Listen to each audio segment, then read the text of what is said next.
সিরাজগঞ্জের সলঙ্গায় জিনের বাদশা প্রতারক চক্রের 5 সক্রিয় সদস্যকে গ্রেপ্তার করেছে পুলিশ। এই সময় তাদের নিকট থাকা ব্যাগ তল্লাশি করে 6টি সোনালী রঙের মূর্তি ও বিভিন্ন ধরনের আয়ুর্বেদিক ওষুধ উদ্ধার করা হয়।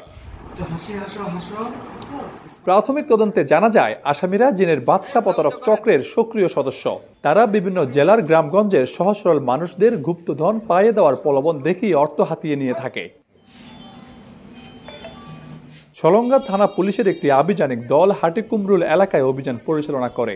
এই সময় উত্তরবঙ্গ থেকে আসা একটি যাত্রীবাহী বাস থেকে হাটিকুমরুল এলাকায় নেমে পাবনা যাওয়ার উদ্দেশ্যে সিএনজিতে ওঠার সময় ওই 5 প্রতারককে গ্রেপ্তার করা হয়।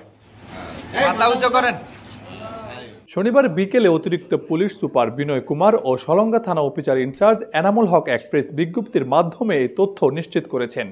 গোল চত্বরে আমাদের গতকালের যে নাইট পার্টি ছিল, আমাদের এসআই আব্দুর রাজ্জাকের নেতৃত্বে সেই নাইট পার্টি কালকে টহল দিচ্ছিল। ওই সময় উত্তরবঙ্গ থেকে একটি বাস রাত্রি 4টার দিকে উত্তরবঙ্গ থেকে একটি বাস থেকে 5 জন যাত্রী নামে এবং 5 জন যাত্রী নেমে তাদেরকে সন্দেহ হলে প্রাথমিকভাবে তাদেরকে জিজ্ঞাসাবাদ করে এবং তাদের হাতে থাকা যে ব্যাগ ছিল তাদের সাথে থাকা ব্যাগ তল্লাশিপূর্বক এই 6টি আমাদের স্বর্ণ সদৃশ, এক কথায় সোনালী রঙের স্বর্ণ সদৃশ 6টি মূর্তি উদ্ধার করে এবং আরো কিছু মালামাল, তাবিজ এবং যেটা মানুষের সাথে বিভিন্ন রকম প্রতারণা করে, বিভিন্ন ধরনের প্রতারণার কাজে ব্যবহারের যেগুলো সামগ্রী সেগুলো সহ তাদের কাছ থেকে উদ্ধার করে। গ্রেপ্তারকৃতরা হলেন ঠাকুরগাঁও জেলার জগন্নাথপুর বানিয়াপুর গ্রামের আব্দুল কাদেরের ছেলে মোহাম্মদ শফিউল আলম ও তার স্ত্রী মোসাম্মদ ফাতেমা খাতুন, দিনাজপুর জেলার বীরগঞ্জ থানার টেরিপাড়া গ্রামের মনোয়ার হোসেন, পাবনা আমিনপুর থানার সৈয়দপুর দক্ষিণপাড়া গ্রামের সাহেব আলী শেখের ছেলে মুজিবুর রহমান